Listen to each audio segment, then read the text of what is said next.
Assalamu alaikum and good afternoon. First of all, I am thankful to all of you who have joined this Symposium workshop.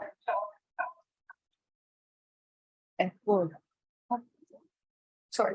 Put the computers on or the way used. Assalamu alaikum and good afternoon. First of all, I am thankful to all of you who have joined this pre-symposium workshop in person as well as virtually.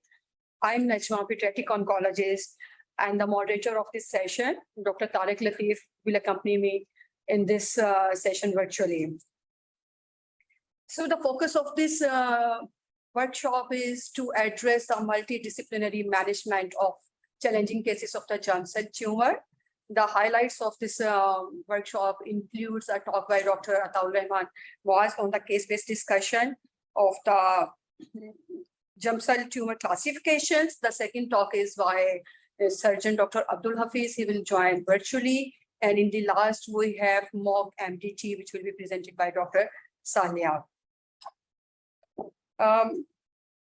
Question answers will be taken at the end of this every talk, and those who have joined virtually can write their questions in the chat box. I would like to introduce our first speaker, Dr. Ataul Rahman was. He is working as a senior attending physician at Sidra Medicine Hospital, Qatar. He is a pediatric oncologist and a neuro-oncologist with accreditation from the UK, where he has worked for several years. He was lead of pediatric oncology department at Shaukat Khanum Memorial Cancer Hospital from 2009 to 2011. Dr. Moaz has long experience in treating children's cancers, including brain tumors, solid tumors, and leukemia. At Sidra Medicine Hospital, he is clinical lead of neuro-oncology and survivorship program. He is currently engaged in clinical research in brain tumor epidemiology and molecular genetics at Qatar. Thank you. I would like to hand over to Dr. Moaz.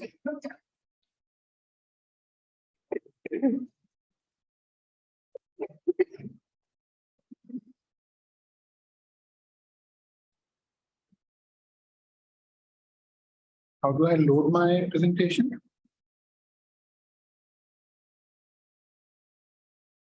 Presentation.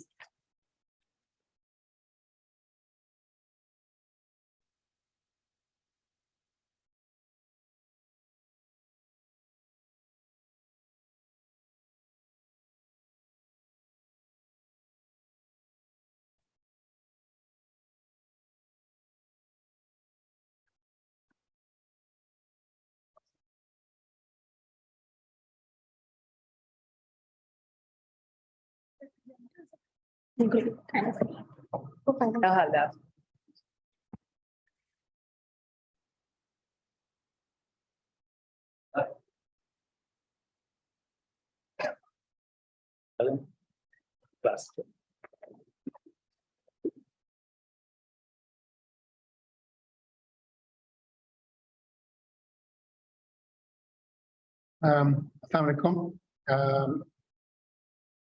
I thank the organizers, Najma, and all colleagues present here and attending this workshop virtually for giving me the opportunity of sharing some thoughts on germ cell tumor classification and a case-based discussion. So I will spend the first between 5 and 8 minutes to introduce what germ cell tumors are about and how they're staged, and then we will go on to the cases. So a couple of introductory slides. So this is the American SEER data. There are 2 peaks in germ cell tumors. First is the 0 to 4 year age group. So in the younger age group, the germ cell tumors are around 3 to 4%. And according to this pie chart, the germ cell tumors are only about 2%. And in the older age group, between 15 and 19, they form about 12% according to this pie chart, the SEER data. If you look at certain other data sets, you find similar but slightly different figures. Around 3.5% of all solid tumors in children are germ cell tumors, under the age of 15. But as you go up, the percentage of germ cell tumors increases, and about 14% of adolescents and young adults have germ cell tumors. So incidence in boys is about 12%, and girls are about 7%. So thinking about Pakistani population, you'll have about 2,500 new diagnoses of germ cell tumors in Pakistan every year in boys, and about 1,700-1,800 in girls. So there are gonadal, extragonadal, and other presentations which we will come to in a second. So in terms of the testicular, there are certain associations. So for testicular and mediastinal tumors, you've got cryptorchidism and Klinefelter syndrome are associated with testicular tumors.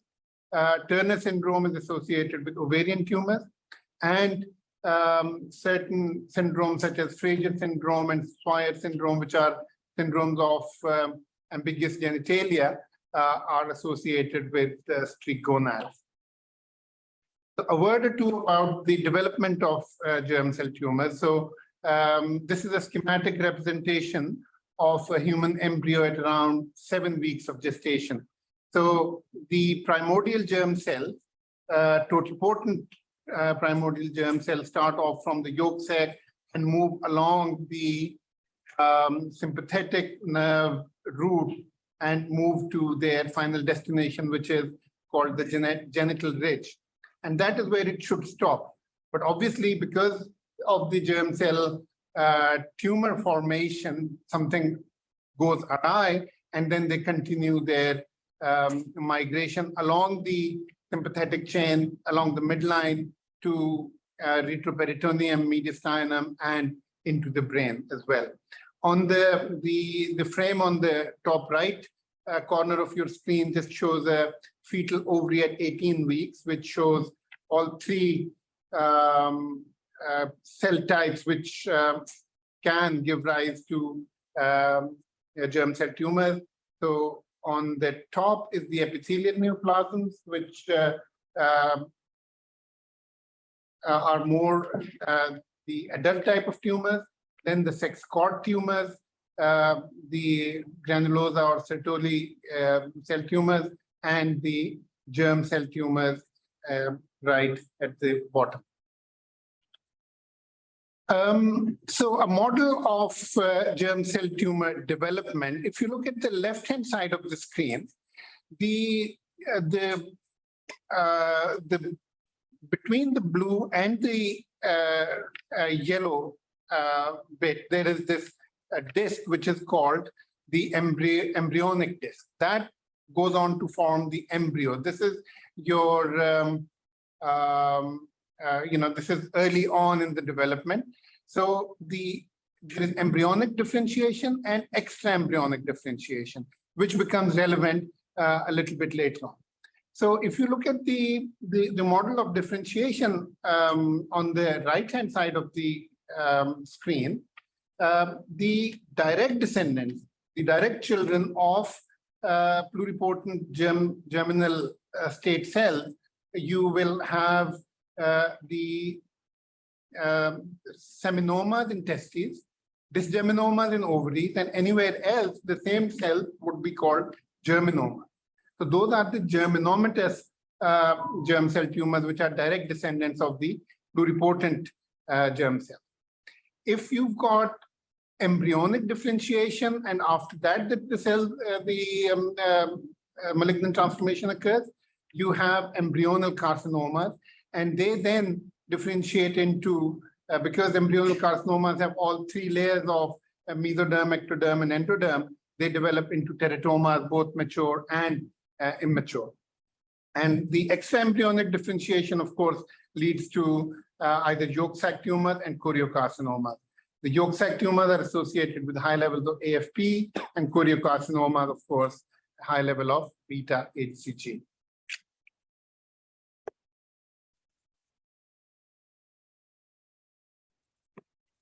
This slide is just another way of putting the same information as I had told you.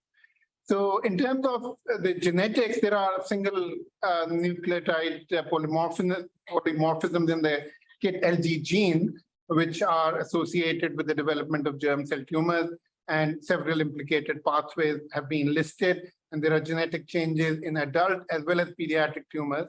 So gain in the long arm of, in the short arm of chromosome 12 leads to adult testicular germ cell tumor, whereas the long arm gain in chromosome 1, 11, and 20 and 22 leads to pediatric germ cell tumor. And similarly, losses in the short arm of chromosome 1, long arm of chromosome 6, and long arm of chromosome 16 leads to germ cell tumors, both in adults and in pediatrics. So the clinical presentation is usually with midline tumors, can be intracranial, where they're called germinomas, gonads. They can be germinomas and non-germinomatous tumors as well. So gonad, testes, and ovaries, sacrococcygeal, retroperitoneal, and mediastinal. And about 20% of all germ cell tumors are metastatic at the time of presentation, mostly to liver, but also to other organs such as liver, lung, bone, and brain.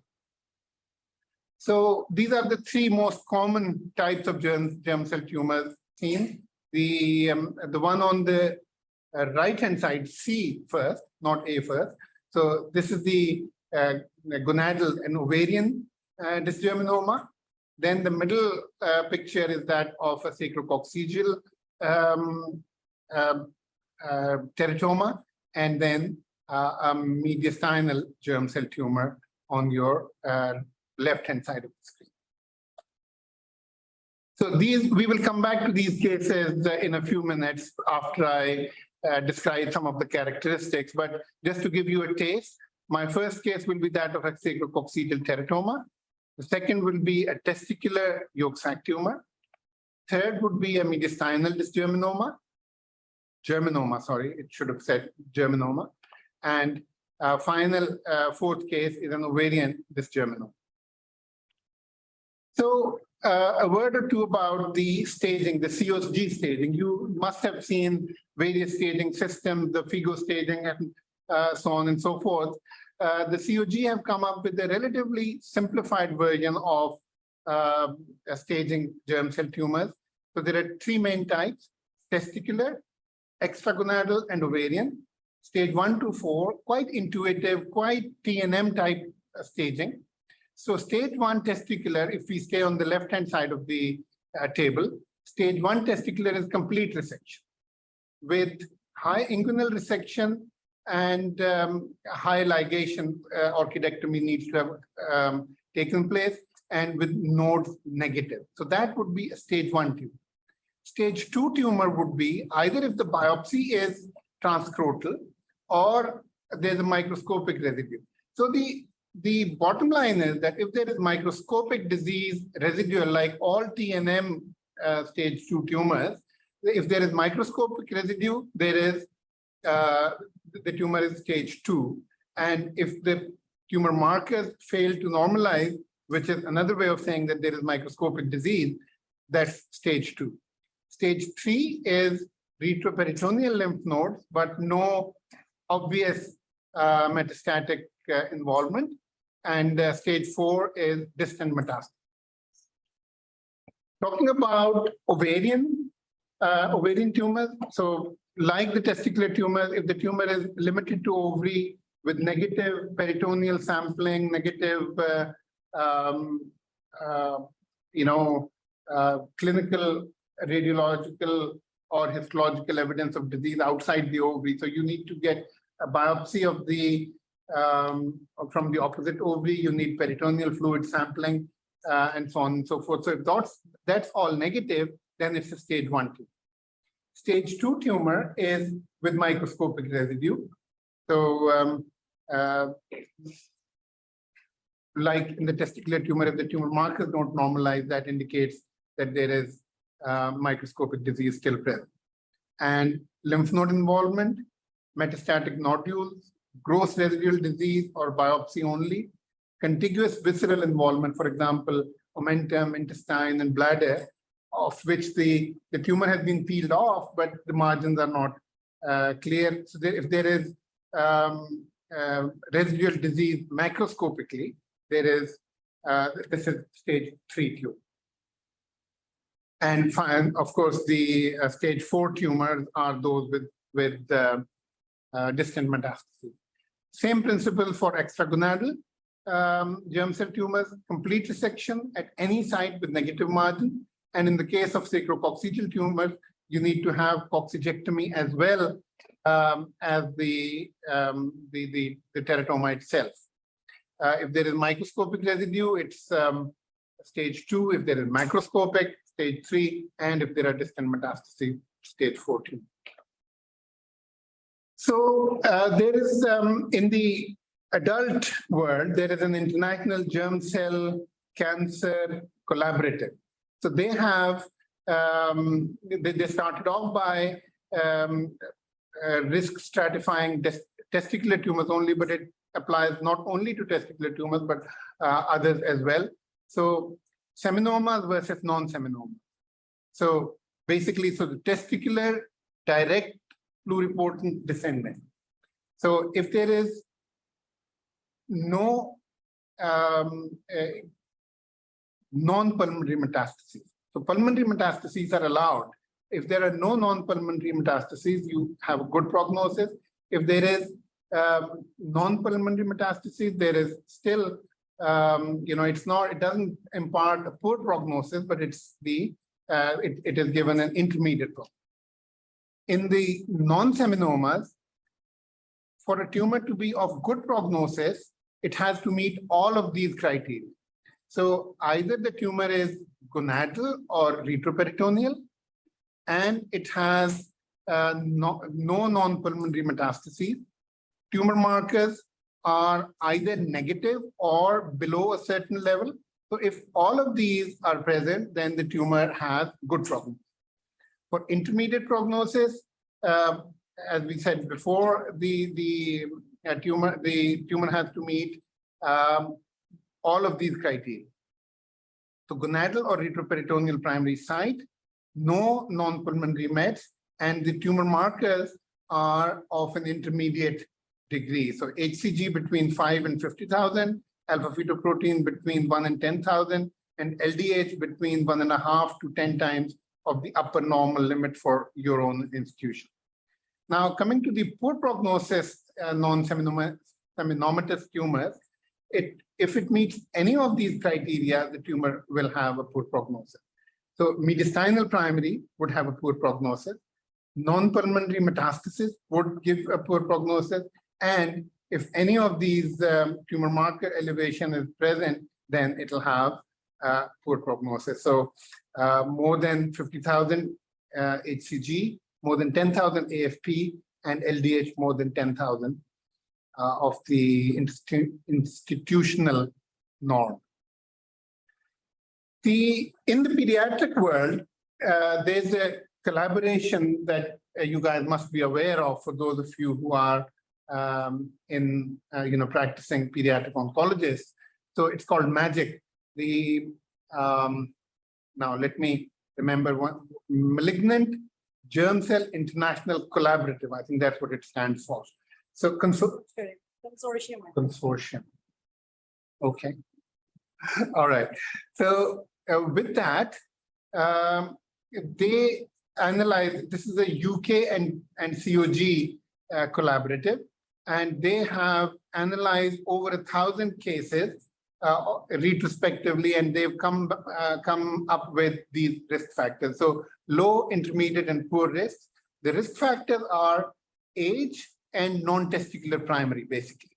So if you've got a low risk, if you've got a stage 1 tumor, which is either testicular, ovarian, or extragonadal, you've got excellent overall survival. If you've got age less than 11 years, even if you've got a high stage disease, you've got high overall survival. If you've got higher age testicular primary, you can still be salvaged. If you've got but the survival is less than in low risk groups. For extragonadal over 11, so that's imparts a poor prognosis. Under 11, extragonadals are even high stage disease is intermediate risk. The criteria for this risk stratification was overall survival of above 70%. So above 70%, if you've got these features, then the that is the risk imparted. This will become relevant when we talk about the cases in a minute. Right. So just a summary of some of the clinical trial evidence from COG and CCLG. So first of all, testicular low stage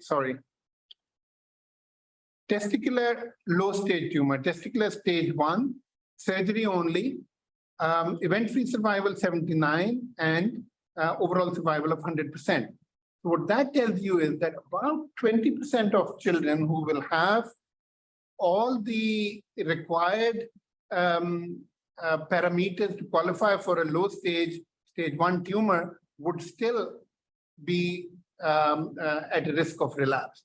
But the important message then is that they can still be salvaged and the overall survival is 100%. The second clinical trial on the non-germinomatous germ cell tumor, gonadal, low stage disease, they will receive 4 cycles of platinum-based chemotherapy. I say platinum-based. In the US, the COG-based studies, or it's the preceding organization CCG and POG used cisplatin as the chemotherapy agent of choice. The UK has a little bit of a difference, which we will talk about. Similarly, they have a very high overall survival of 96%, but the event-free and overall survival are very close. So what that tells you is that this is the optimum treatment, and most children do well.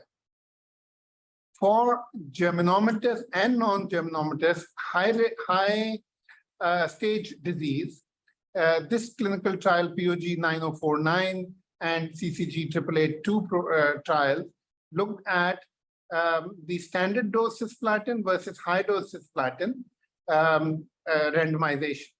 And even though it looks quite impressive, the difference between the survival between the two arms, statistically there wasn't much of a difference, and they were, although there is a trend for high dose cisplatin-based chemotherapy. And extragonadal high stage disease, 4 cycles of high dose platinum-based chemotherapy. Again, the overall survival is around 86%, and event-free and overall survival are quite close together. So not a lot in the way of salvage, I have to say. Now, the COG trials, the 0132 low stage disease, 100% overall survival. Again, they have duplicated that previous study findings. So overall, the event-free survival is 74%, overall survival 100%. You don't lose patients, but you certainly have 25 or about a quarter of patients which have which suffer relapse. Then the ovarian low stage tumors, similar findings to the one above, and then this is not unpublished data from sick kids with Furqan's data, Furqan Sheikh, and high stage disease less than 15 years, between 15 and 21 years, testicular, ovarian, and extragonadal, all of them, and they tried to see whether they could find a balance between not giving enough versus giving too much chemotherapy, and they think that they found that in that the overall survival for these tumors at 4 years is still 94%. Coming to the COG data, the GC1 and GC2 trial both looked at the testicular primaries less than 16 years of age. Children just had orchidectomy, and there was 100% survival. Similarly, 77% event-free survival. And the non-testicular primaries, again, same finding, 84% overall survival. And in this, they didn't provide the event-free survival. And the chemotherapy they used at that time was the same chemotherapy used in the North American trial. In the GC2 trial, on the other hand, the testicular primaries had same treatment, same outcome. In the non-testicular primaries, they used carboplatin instead of cisplatin, trying to preserve renal function and auditory function. And for the younger children, they were able to duplicate the results, whereas there is a big proviso in that children who are in the adolescent age group should receive cisplatin as opposed to carboplatin. And then there is some German data. I think in the interest of time, I will leave that. They use the neoadjuvant chemotherapy. I think they complicate things for little gain, but that's just my personal bias. Okay, so this is, there are a couple of slides straight from the CCLG guidelines based on what we've discussed so far. I could have chosen the COG guidelines, but I know that most centers in Pakistan use the CCLG guidelines, which is why I've chosen this. But the principles remain the same. So stage 1, gonadal primaries, low risk, complete resection and surveillance. And we're talking about under 11 years of age. And for dysgerminomas and seminomas, stage 2 to 4, you get 4 courses of adjuvant JEB, which is carboplatin, etoposide, and bleomycin. Non-seminomatous testicular tumors also get the same treatment. However, the non-dysgerminoma ovarian tumors and extragonadal tumors, if they are stage 2 to 3, they get 4 cycles. If they're stage 4, they get 6 cycles. So for over 11 years old patients, stage 1, same treatment, surgical treatment only. Dysgerminomas and seminomas get 4 courses of adjuvant treatment, whereas the non-germinomatous tumors, if you have a testicular tumor, stage 2 to 4, you get 3 to 4 courses of BEP, which is the American BEP.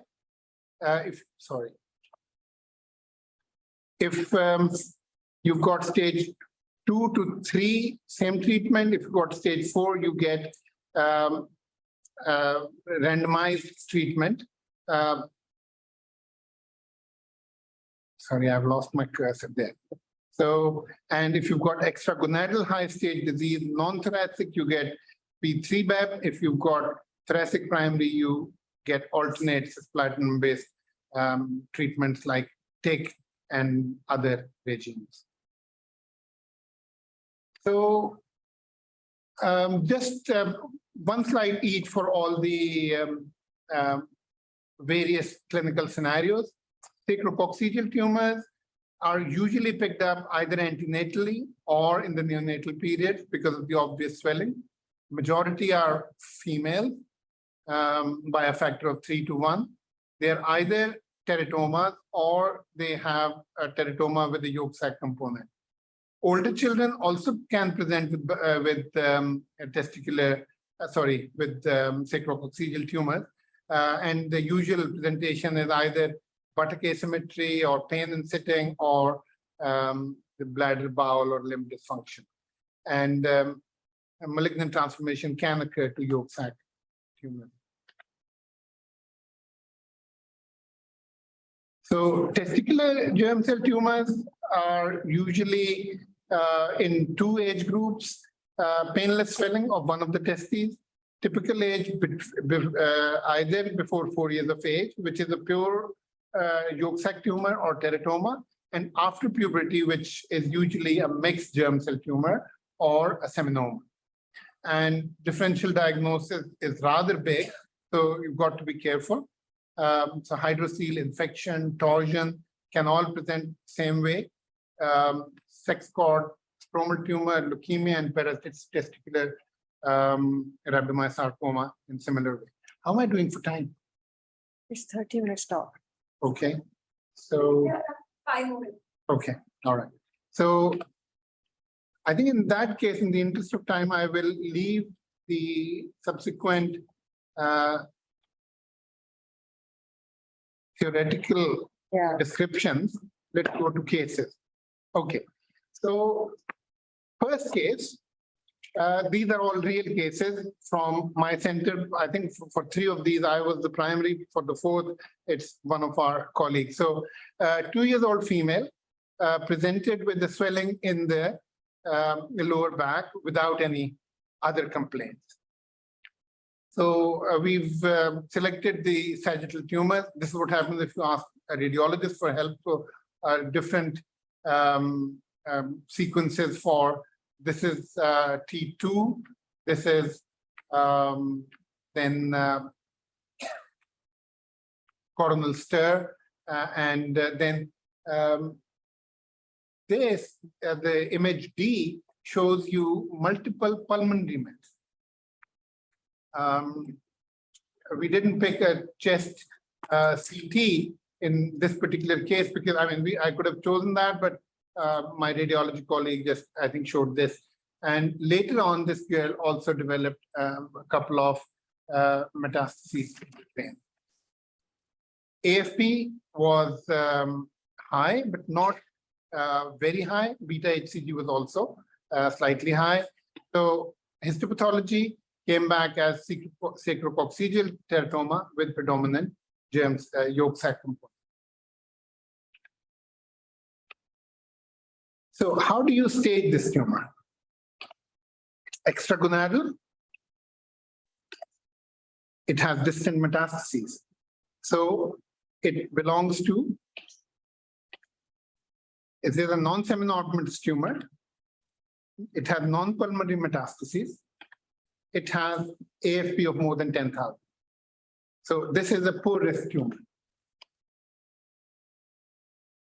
But because the child was less than 11, it qualified for intermediate risk group.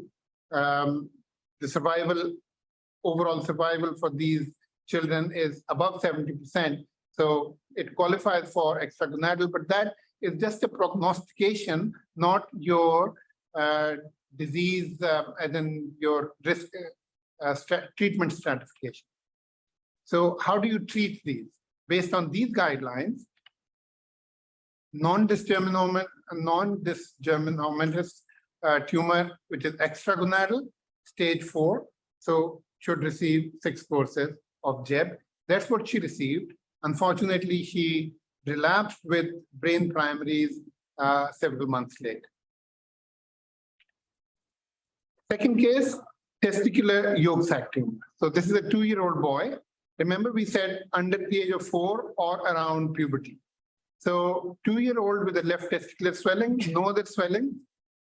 So no hepatosplenomegaly, not pointing towards leukemia or other malignancies, etc. CBC was normal, alpha-fetoprotein was very high, beta HCG was normal, and MR scan confirmed the presence of a solid left testicular mass, which was a yolk sac tumor. So this was a testicular primary, completely resected with high inguinal ligation, and it met all of these criteria. So gonadal primary, absence of non-pulmonary metastases, and low tumor marker. Risk stratification, low risk. So, and disease in terms of treatment stratification, I'm sure all of you know in this group that this is a stage 1 low-risk tumor, complete resection, and that's what we did. And the child is disease-free after 4 years. Perhaps not quite 4 yet, 3 years. The third case is that of a mediastinal tumor. A 15-year-old boy presents with chest pain, very little else. Chest X-ray showed a large anterior mediastinal mass. So the MR coronal stir image showed this huge mass, primarily on the left side, but anterior mediastinal. And then diffusion weighted imaging, etc. So AFP was normal, beta HCG was quite high. Histopathology showed germinoma.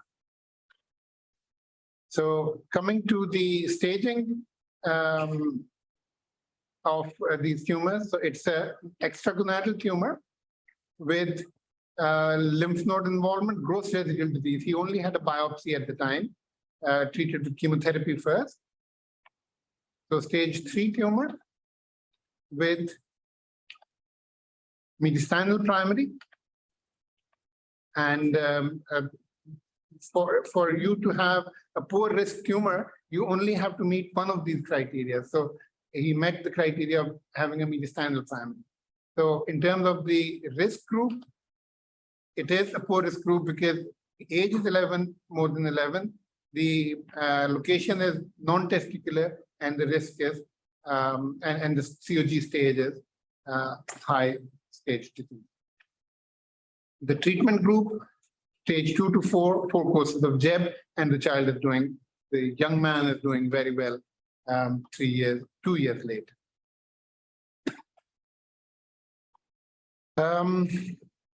Finally, the fourth case is that of an ovarian tumor. A 14-year-old girl presented with a right-sided abdominal pain, fullness, and dysuria for about 2 months. And ultrasound showed a large pelvic mass. I didn't put an ultrasound because I wouldn't be able to tell you what that shows, unfortunately. AFP was normal and beta HCG was quite high. Histopathology turned out to be dysgerminoma. So this girl had an ovarian tumor, which was limited to ovary, no evidence of clinical, radiological, or histological disease outside the ovary.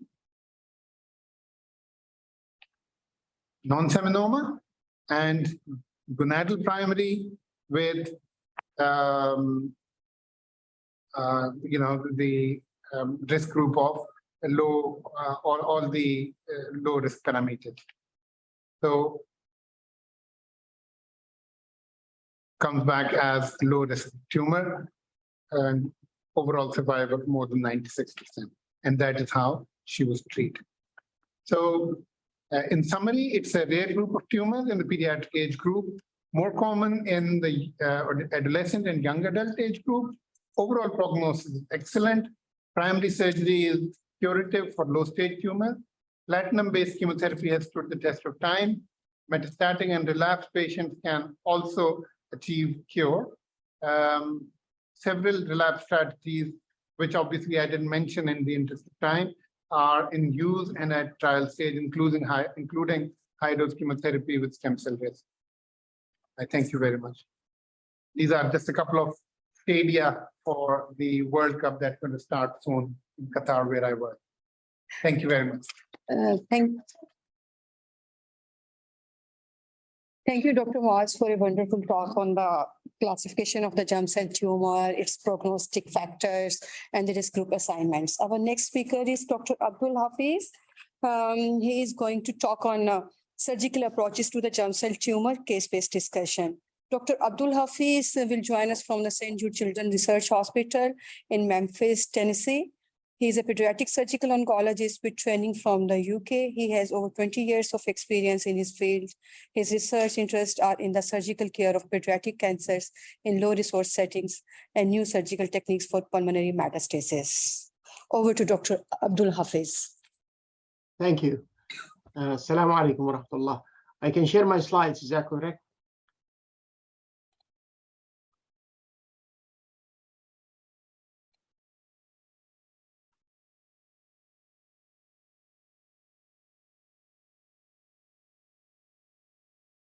All right. Can you see my slide clearly?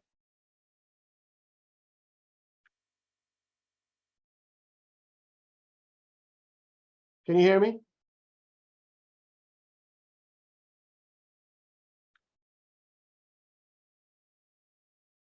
All right. I'll be presenting the surgical approach. I didn't get confirmation that you hear me, but I assume you can hear me. I have nothing to disclose. Just a brief introduction. I would be skipping a lot of slides, just not to duplicate. Dr. Atar Rahman provided a comprehensive, excellent coverage. But yeah, generally speaking, it's 3% of childhood cancer and 14% of cancer in adolescents age 15 to 19 years.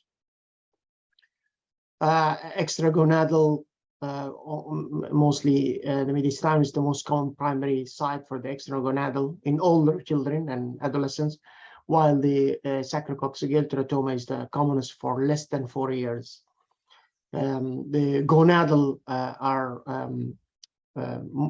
more benign than malignant, and they are most common in female.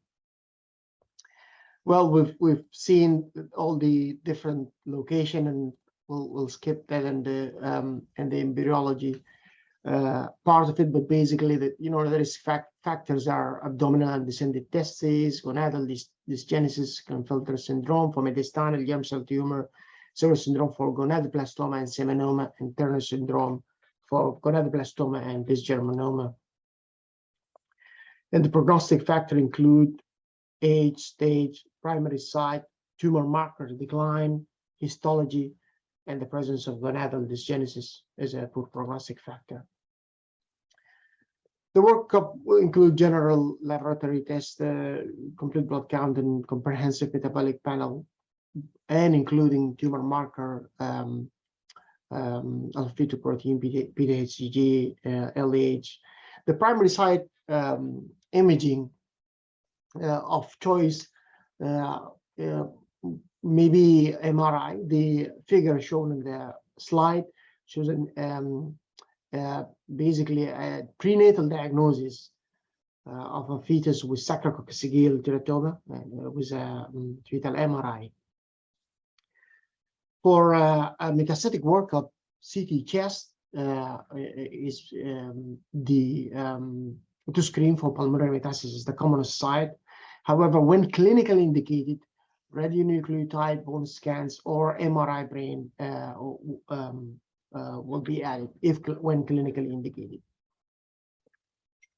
Will not duplicate the coverage, the excellent coverage of the staging, which is essentially whether the tumor is completely resected with negative margin and has no lymph node involvement, and that is for stage 1. For stage 2, there is a residual microscopic residual. In the case of ovarian, still there should be no lymph node involvement and negative peritoneal fluid sampling. In the stage 3 gross residual and stage 4 distal metastasis. In the FIGO classification for ovarian is a slightly different. But then, generally speaking, the risk groups, the factor that really influence that are obviously whether the tumor is gonadal or extragonadal is an important factor. Again, the stage, as you can see, the stage 1 are all low risk. And in the cases of gonadal, then the age also plays a significant role, whether the patient is below or above 11 years. The general goal of chemotherapy is to minimize toxicity for low and standard risk germ cell tumor while maintaining excellent survival. As Dr. Atar Rahman showed all the trials, that is studying these sort of goals. And as he also showed, that the carboplatin had fewer side effects and long-term toxicity, and it's sort of for less than 11 years of age maintained good outcome. For non-seminomatous germ cell tumors, cisplatin, etoposide, and blumicera are the chemotherapy therapy. Germ cell tumor with a non-germ cell tumor element require, in addition to the treatment for germ cell tumor, also chemotherapy for the non-germ cell tumor element may be required. Radiation therapy is rarely recommended because of the known late effect and also the fact that germ cell tumor are very chemosensitive. This is an algorithm, is really showing the basically the trajectory of management based on the initial finding, whether the tumor is resectable or unresectable. So obviously, in the case of unresectable, then biopsy will be done first. And if the biopsy showed malignant germ cell, then assign risk group followed by neoadjuvant chemotherapy. While in the tumor that are resected, if the histology is mature or immature teratoma, that is stage 1, then observation. We will also cover all these sort of trajectory in the case-based presentation that I will start shortly. But generally, surgery only can suffice for completely resected ovarian immature teratoma, also completely resected stage 1 seminomatous and non-seminomatous germ cell tumor, whether testicular and ovarian. Mature teratomas in the pre-prepubertal testes are relatively commonly benign lesions and may be amenable to testis sparing surgery, but that's obviously based on some specific imaging criteria that will allow for complete resection with preservation of good residual testicular tissue. Primary resection of germ cell tumor is usually attempted, but in instances in which the primary resection is not possible without undue risk of damage to adjacent structure, an appropriate strategy is biopsy for diagnosis, followed by subsequent surgery in patients who have residual mass after undergoing neoadjuvant chemotherapy. Delayed resection after chemotherapy does not really decrease the survival in patients with extragonadal germ cell tumor. Therefore, upfront resection shouldn't be elected for mediastinal germ cell tumor in patients with a compromised airway or elevated tumor markers and elevated tumor markers. So the first case is a 14 years old female who had found to have the tumor shown on the CT scan. Initially was seen on ultrasound. The tumor markers were normal. So then, based on the image that are seen here, a relatively small tumor with calcification in this age group, looking like a benign teratoma. But these are really the criterion that help in the decision making for how to manage this patient. What the size of the tumor, whether there is a solid component of the tumor, and whether the tumor markers are elevated. And those three factors together will give a good idea about, to some extent, whether the tumor is malignant or benign. Obviously, this is not 100% accurate, but size more than 8 centimeters or more than 10 centimeters is a higher risk. Solid component is a higher risk of malignancy, and obviously increase tumor markers. This is just to show the surgical staging procedure for the COG and the FIGO, and obviously the goal for the surgery in the two approaches to have an intact tumor removal and to perform peritoneal fluid sampling. For the COG, which we adhere to in most pediatric tumor, is to inspect and document the omentum, lymph nodes and peritoneal surface in the opposite ovary without necessarily biopsying any of these unless an abnormality is detected for the FIGO, which could be more applicable to older patients with more likelihood of epithelial tumor. There is more to the surgical staging. So for our patient with that CT scan showing a likely benign tumor, then an ovarian sparing approach as seen in the figures, where the line between the normal ovarian tissue and the teratoma tissue is delineated, and then essentially the tumor is inoculated intact. For ovarian tumor that are stage 1 germ cell tumor, surgery only result in a good survival. However, the event-free survival, as seen in the figure, is a little bit high. However, all these patients were salvageable with chemotherapy who developed recurrence.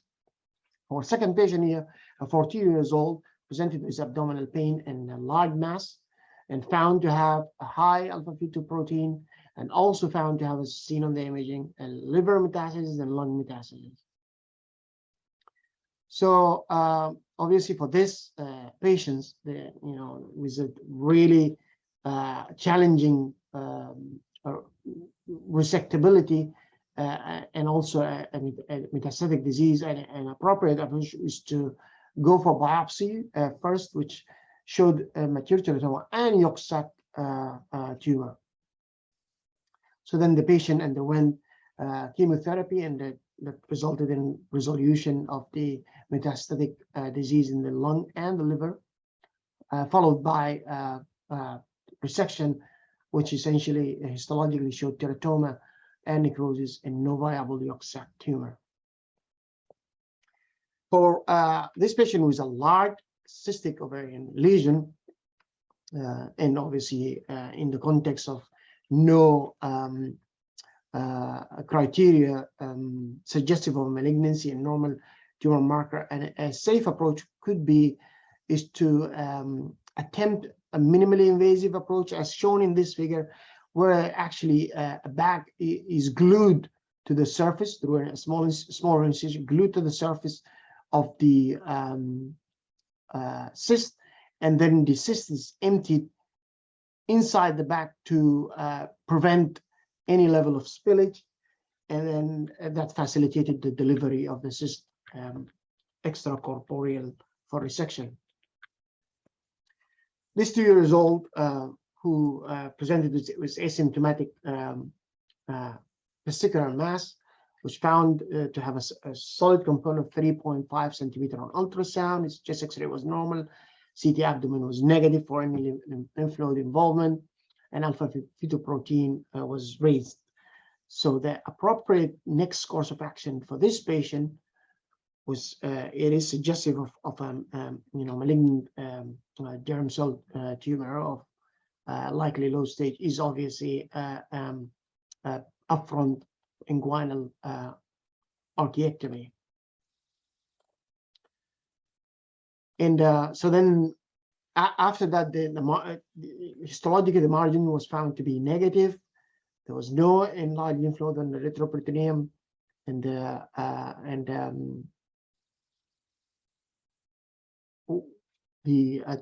alpha-fetoprotein was decreasing. So what would be the appropriate next course of action for this patient? With stage 1, obviously, disease. This is going to be observation if the alpha-fetoprotein appropriately declined to normal levels. So again, the the surgery only approach for stage 1 pediatric and adolescents boys with malignant testicular germ cell tumor is safe and associated with great survival rate. However, also there is an event-free survival of approximately 75%, but also those patients were who recurred and developed events were salvageable with chemotherapy. Well, although the platinum-based chemotherapy is extremely effective and transformed really the outcome of germ cell tumor, it is not without long-term cost, including ototoxicity, and nephrotoxicity, among others. Therefore, follow-up and for this patient is warranted. When comparing pre-pubertal testicular tumor to post-pubertal, the pre-pubertal are most benign, and they can have yolk sac tumor. Inoculation can be considered when there is a discrete mass with a rim of normal testicular tissue on ultrasound, in the context of normal alpha-fetoprotein, and also in the context of CT scan showed no adenopathy. While the post-pubertal most masses are malignant, mixed germ, and embryonal. For this 16-month-old girl who presented with vaginal bleeding and mass and high alpha-fetoprotein, and the figure shows a really large tumor that is challenging surgically, so that the patient underwent appropriately initially a biopsy to confirm that is a yolk sac tumor. Obviously, the logical next step for this is to give chemotherapy first before attempting resection. For sacrococcygeal teratoma, the Altman classifications as shown shows that class 1, which is mostly external, the 2, which has an internal and external, 3, which is predominantly internal, and 4, which is completely internal. Those Altman types are also associated with different risk of malignancy, with the lower risk seen in Altman class 1, and a higher risk is seen with Altman class 4. Also, the incidence of malignancy differs with age, where it's low in the newborn and goes higher in infants from 60 to 100%. The surgical approach for sacrococcygeal teratoma in infancy is obviously an upfront resection with the chevron incision and including a coccygectomy in the resection in an organ preservation approach, and attention to prevention of perioperative bleeding. And then reconstruction is of different approaches. This is a buttock contouring, and it's of satisfactory result. However, obviously the long-term follow-up is required for bladder and bowel function. So this patients with external sacrococcygeal tumor with extension into the pelvis, with high alpha-fetoprotein, completely excised through a combined abdominal and sacral approach. The pathology revealed mixed tumor with mature teratoma, immature teratoma, and there was a tiny small teratoma grade 2 with a tiny small capsular disruption. So the appropriate course of action for this patient is essentially observation of the alpha-fetoprotein decline and serial exam for 3 years. This is just a diagram of the normal curve for alpha-fetoprotein. As mentioned earlier, this procedure of resection of large sacrococcygeal teratoma can be at a high risk of significant morbidity, essentially bleeding, and attention should be paid for control of the median sacral artery. So this 13-year-old girl who had a large presacral mass was in cases the rectum on exam and on MRI and high alpha-fetoprotein. What is the appropriate course of action? Obviously, this is really challenging to resect upfront. So then, obviously, the appropriate course of action would be to biopsy and start neoadjuvant chemotherapy. And the diagram shows how she responded well in terms of decline on the alpha-fetoprotein with completion of the cycles, and the comparison of the chemotherapy to post-chemo MRI showing a significant decrease in the size and facilitating really resection to a straightforward resection with the resection of the coccyx. And the study, this shows really giving neoadjuvant chemotherapy and adopting a delayed resection doesn't significantly change outcomes. So it should be the strategy of choice whenever one is faced with a tumor that is hard to resect or morbid to resect.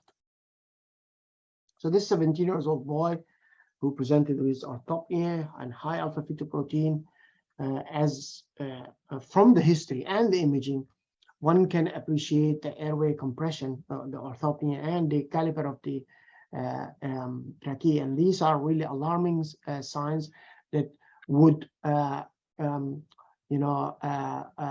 basically tell us that we have to approach this without putting the patient under general anesthesia, since this could cause a really catastrophic airway obstruction that is hard to salvage properly. So appropriately, patient had the needle biopsy in the yolk sac tumor was shown, and then after chemotherapy, the size of the tumor decreased significantly. Obviously, then the next course of action would be is to really resect the residual tumor. A note about the retroperitoneal germ cell tumor, that obviously if they are usually really large, and if there is a malignant component, then neoadjuvant chemotherapy will be of the appropriate course of action to facilitate resection. However, if they are mature teratoma, then there is no other option but to attempt upfront resection with attention to the retroperitoneal vasculature, as this procedure can be associated also with major risk of bleeding. For ovarian mass or cyst, this algorithm really just tried to give an idea about how to screen for signs of malignancy to inform the decision of whether an ovarian sparing resection is to be done, or in the case of torsion, whether only the torsion to be done until you wait for the information, including the return of the tumor marker. But basically, concerning features are elevated tumor markers, precocious puberty, virilization, mass that are more than 8 cm, image showing solid component, papillary projection, ill-defined border, ascites, thick septations, extension to adjacent structure, lymphadenopathy, metastatic disease, or history of ovarian malignancy. So to summarize, generally, follow-up was alpha-fetoprotein beta HCG for patients who had that elevated preoperatively, and 98% of relapses can be detected with tumor markers. It should be monitored monthly for 6 months, the period of high risk, and then every 3 months for a total of 2 years, or 3 years for sacrococcygeal teratoma. MRI CT scan at the completion of therapy, then every 3 months for the first year, and every 6 months for the second year seminoma, and this germinoma may recur later. An annual chest X-ray would suffice for monitoring the chest. If tumor markers are normal at diagnosis, then imaging may be performed every 3 months for 2 years, and then annually for 5 years for germinomas.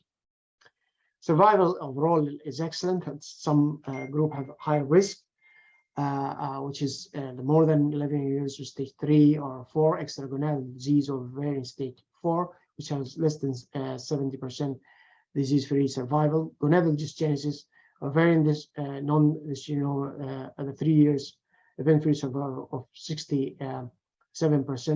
The non-testicular mature teratoma, 6 years of relapse-free survival is 97% for completely resected. However, for incompletely resected, the recurrence is higher.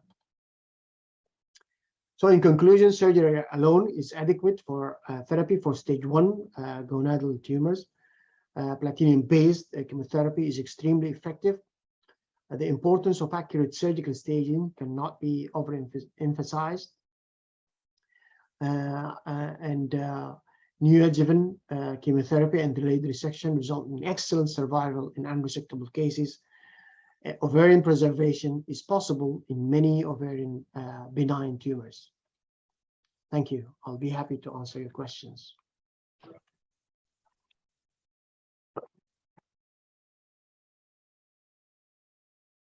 Thank you, Dr. Abdul Hafiz, for an interesting talk addressing the surgical approaches to the various types of the germ cell tumor. We will take question answers at the end of the session. Our next presentation is on mock MDT, will be presented by Dr. Salia Sarfraz. She is a graduate of KE Medical University and completed her fellowship in pediatric oncology at Shaukat Khanum Hospital and now joined us as a consultant. Over to Dr. Salia.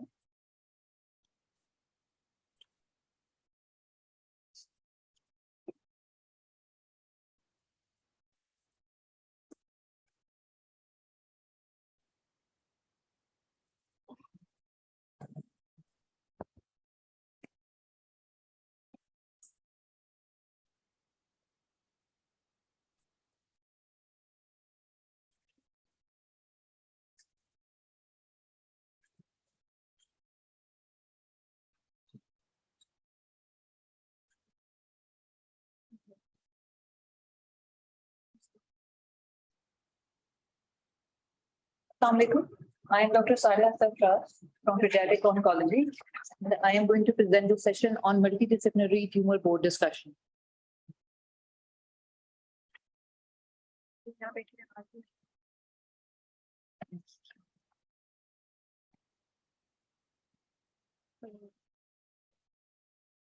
So in case 1, we had a 17-year-old patient with progressive right-sided testicular enlargement for last 1 year, pain in testes for last 1 month, discharge from swelling for 2 weeks. On examination, patient was emaciated with poor ECOG performance status, distended abdomen with lower abdominal mass measuring approximately 10 into 16 centimeters, non-tender and hard inconsistency. Patient also had right-sided testicular swelling measuring approximately 16 into 14 centimeters with overlying ulcerated skin and oozing serous discharge. On baseline investigations, the baseline tumor markers showed elevated serum alpha-fetoprotein of around 130 international units per ml. However, the free beta human chorionic gonadotropin level was normal.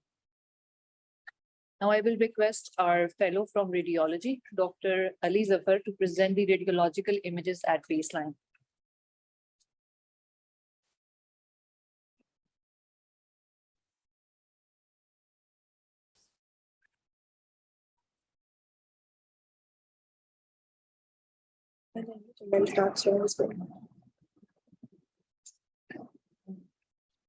Sorry. Yep.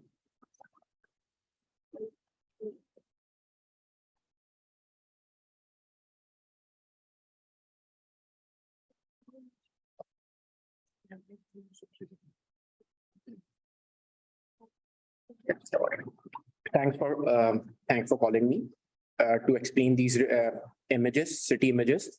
This is the CT scan of the patient, which is under discussion. Well, on this CT scan, let's start from the main lesion. This is a humongous main lesion, which is heterogeneously enhancing, and it is displacing the adjacent organs. It is not frankly involving the adjacent organs, but we cannot exclude the possibility of involvement by this lesion. Also, there is a retroperitoneal nodal mass, which is showing necrosis. And partially, this is the scrotal lesion, which is partially covered in this study. And along with that, we saw a lesion in the anterior segment of right upper lobe. Well, on the subsequent study, there was decrease in the mean bulk of the lesion, while the nodal lesion is stable, and so is the pulmonary lesion. And at the end of the treatment, this pulmonary lesion was stable, and the nodal disease was also stable, while this was the response to the therapy, which we have seen in the previous imaging, and now it was stable.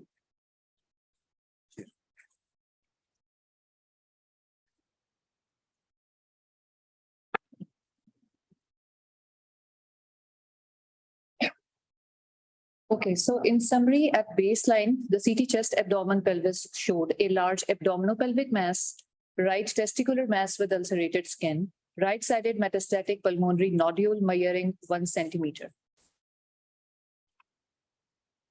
Now I will request our fellow from histopathology to discuss the histopathology at baseline, Dr. Faizan. Thank you, Dr. Salia. Assalamu alaikum. I'm Dr. Faizan from the pathology department. I hope everyone can hear me clearly. Yes, we can hear you. Okay, great. So I'll be covering the histopathology section of this presentation. So in this photograph, we can see a true-cut biopsy of this patient's abdominal mass. This particular section shows a malignant tumor, which is made up of tumor cells arranged in a nested pattern. And the tumor cells are showing moderate to marked cytological atypia. And these cells have scant amphiphilic cytoplasm, high nuclear to cytoplasmic ratio, and the nuclei show gross chromatin with small nucleoli. And if you see on the right and left halves of the images, we can see a necrosis also. So based on the morphology, the site and the age of this patient, one of the diagnoses that should be considered is a germ cell tumor. And within the germ cell tumor category, the likely differentials or possibilities include a seminoma or an embryonal carcinoma. Now, embryonal carcinomas usually tend to have much more cytological atypia as compared to seminomas, and seminomas usually do not show extensive necrosis. So based on morphology, our initial impression was that of an embryonal carcinoma. And to confirm this diagnosis, we utilized immunohistochemistry. So next slide, please. So we use two immunohistochemical stains. The one on the left side of the screen is CD30. This is showing strong membranous positivity in tumor cells. While on the right side of the screen, we use a stain called OCT3/4. So this stain is showing a strong nuclear positivity. So based on the combination of morphological features and this particular immunohistochemical panel, our diagnosis is confirmed to be an embryonal carcinoma. Next slide, please. So like I've already mentioned, based on the morphological features and combined OCT3/4 and CD30 positivity, we signed out this case as a germ cell tumor consistent with embryonal carcinoma. So here is where the pediatric oncology comes in. This is the testicular germ cell tumor staging. In stage 1, the tumor is limited to testes with negative microscopic margins, and the integrity of the tumor capsule is retained. It has not been violated by needle biopsy, incisional biopsy, or the tumor rupture itself. There is no clinical or radiological or histological evidence of disease beyond the level of testes. All the lymph nodes that are less than 1 centimeter around the maximum short axis diameter are considered to be as stage 1. In stage 2, complete orchidectomy, but with violation of the tumor capsule itself, is considered as stage 2, with microscopic disease in scrotum and failure of tumor markers to normalize appropriately with negative lymph nodes. In stage 3, retroperitoneal lymph nodal involvement with no visceral or extra-abdominal involvement, lymph node more than 2 centimeters or 1 to 2 centimeters on short axis diameter that have failed to respond to the treatment on re-imaging at 4 to 6 weeks are termed as stage 3. And in stage 4, distant metastases, including liver, lung, bone, and brain, is considered to be stage 4. So if we recall our patient had a abdominopelvic mass, a testicular mass, and right-sided pulmonary nodular involvement at baseline. So our patient was embryonal germ cell tumor, stage 4, pulmonary metastases, intermediate risk, as per COG guidelines. So here is the summary. Patient presented with abdominal testicular mass. On imaging, had a abdominopelvic right testicular and right metastatic pulmonary nodule involvement. On histopathology, was mixed germ cell tumor with embryonal component with a raised AFP of around 130 international units per ml at baseline. On staging, was mixed germ cell tumor stage 4 intermediate risks with pulmonary involvement.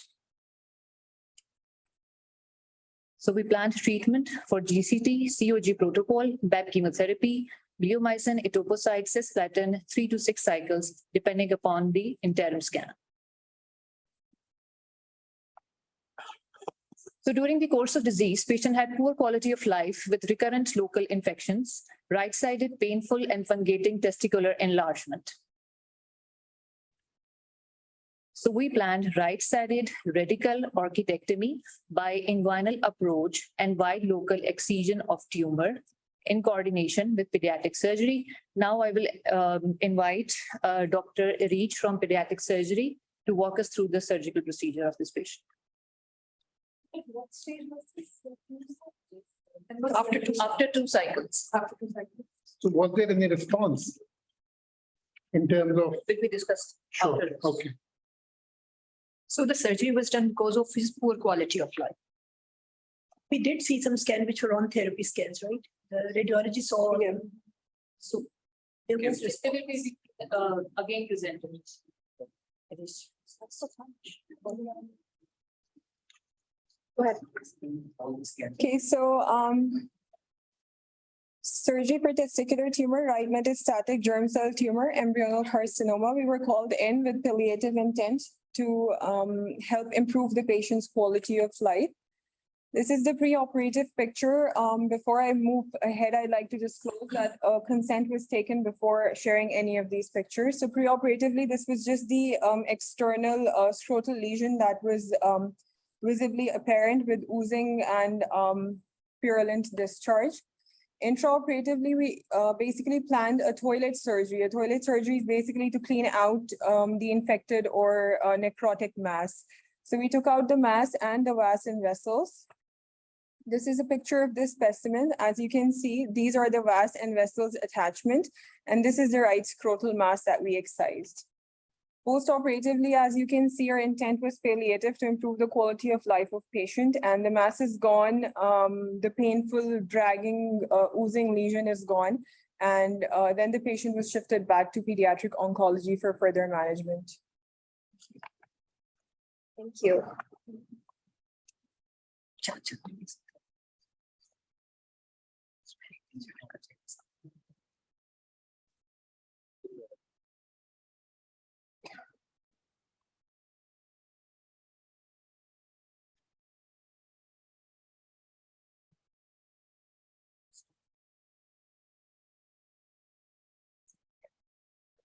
Now we will discuss the histopathology for this patient after orchidectomy due to poor quality of life after 2 cycles of chemotherapy. Over to Dr. Faizan. Yes, so after this patient's orchidectomy, we received a 16 centimeters tumor, which was almost completely replacing the testicular tissue. And the tumor was also seen invading into the spermatic cord. On the screen, we can see an image of the spermatic cord in which the vas deferens is involved by neoplastic cartilage. And on the right side of the image, we can see cystic or glandular spaces which are lined by a pseudostratified type of epithelium. Next slide, please. Here are some more higher magnification images of those glands. We can see that these are tall, columnar, pseudostratified cells with mild to moderate cytological atypia, and 3 and 4 mitosis are seen within the cell in this image. We were not able to find any embryonal carcinoma component or any other germ cell component within this tumor. We extensively sampled this tumor up to and around 17 blocks were made, but no germ cell component other than a teratoma was identified. So we also used a couple of immunostains like synaptophysin, desmin, OCT34, Lipican-3, and CD30. All of these were negative. And since the tumor was involving the spermatic cord and the resection margin, we diagnosed it as a malignant teratoma, status post therapy. And the right scrotal margin was free of tumor. And yeah, that's it from histology. Now I will ask for Dr. Ali Zafar to present again the re-evaluation scans after this surgery. Please turn on.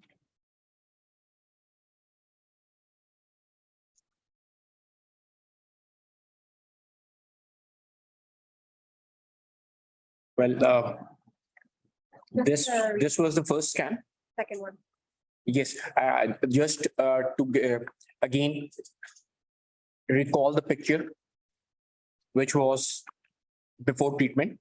So we can compare the image of post-treatment. This is the pre-treatment scan before surgery.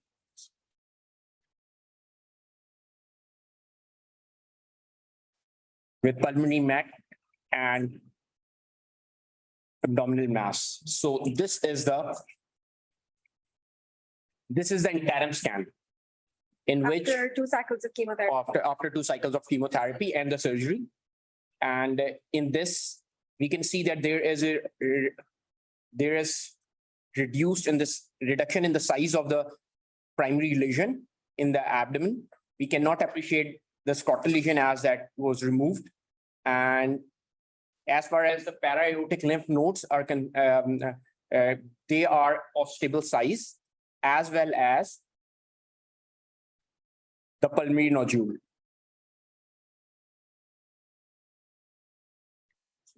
So this was the interim scan.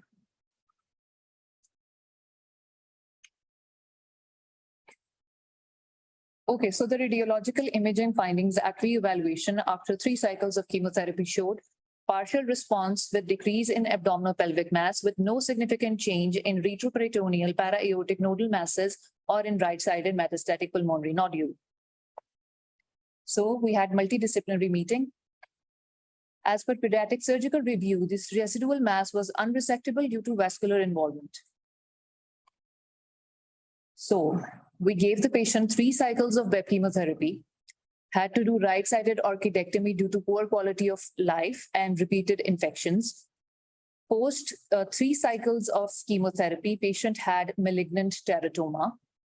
On radiological imaging at re-evaluation after 3 cycles of chemotherapy, there was only partial response in abdominal pelvic disease, no response in lung or retroperitoneal disease. And as per pediatric surgical review, this residual mass was unresectable due to vascular involvement. So we plan to give 3 more cycles of BEP chemotherapy. How was the tumor marker? And They were in the downtrending at that time. it was not very high. It was 103 or something. 130 ke around. 132 in the comparison. Did they normalize after, at diagnosis, they were mildly elevated, right? But after your 3 courses, did they normalize the tumor markers? Not till that point. Okay. Now we will discuss the end of treatment radiological scans after 3 further cycles of chemotherapy.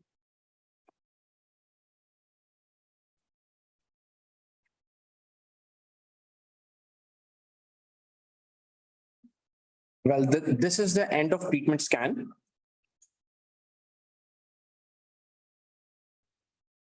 And we can see that there is no further decrease in the size of the primary mass in the abdominopelvic region.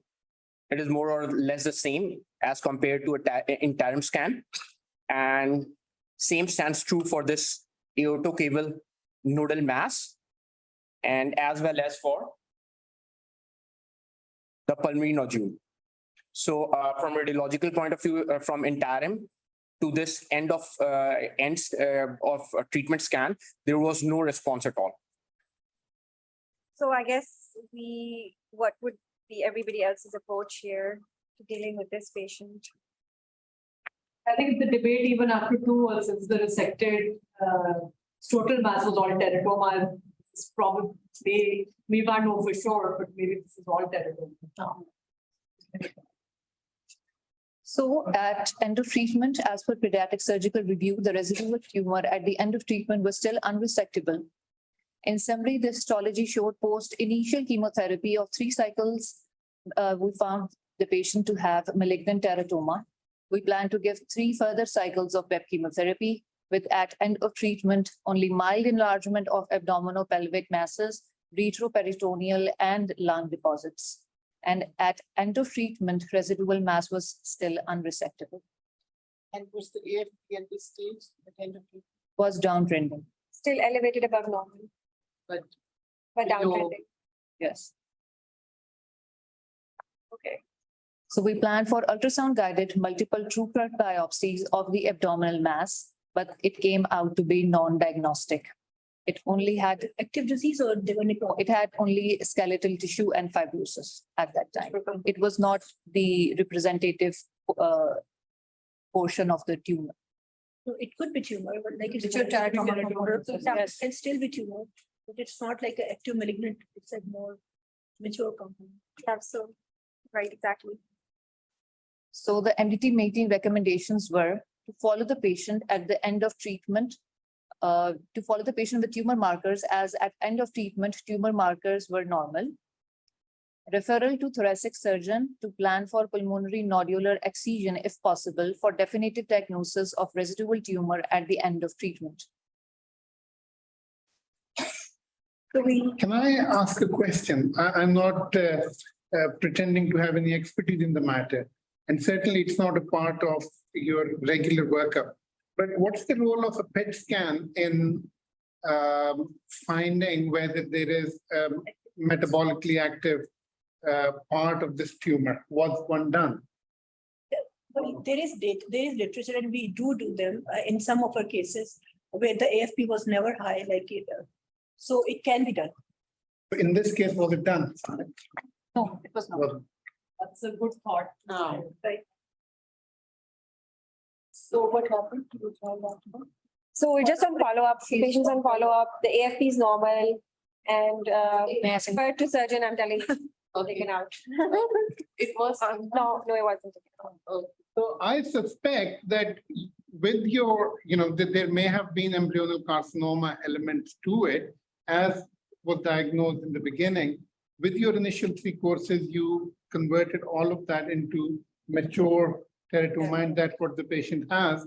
And he may have gone into long-term, I don't know whether remission is the right word, but he's cured for all. It's for the malignant component. You can say that. Yeah. So actually, surgery did a good job by just making his life better. At the end of it, I think now, like you're saying, there's nothing like tumor-wise which is dividing and causing issues to the patient. So we're just going to keep them on follow-up with AFP and I think Dr. Ma's idea is at least to reassure yourself more is better. a PET scan. It will sleep better at night. At least you don't have pet avid disease. Right. Okay. So at your centers, how? Would you give second line chemo? Well, then at least you can try to get, you can try to get a biopsy from the avid area. You can try to get a biopsy from the, if there is some avidity in certain, area which is biopsyable easily, at least you. Then lung, I think this is gonna be tricky. So Alina, how would you follow this case? With AFP? AFP and imaging. And imaging. And How frequently going to plan? the- imaging is like plus minus, right? So if you get an image in like 3 months, maybe 3-month intervals, you can follow clinically for any symptoms with this abdominal mass and with AFP. I think for the first 6 months or 1 year, I would do at least monthly AFP. And you can go with ultrasound. It's no radiation. Oh, yeah, that's true. That's a good idea. Chest X-ray and ultrasound. Yeah. Just extra. A question from Dr. Hafiz. I just comment and thoughts. I agree totally with the pediatric surgical team. This is very, very challenging.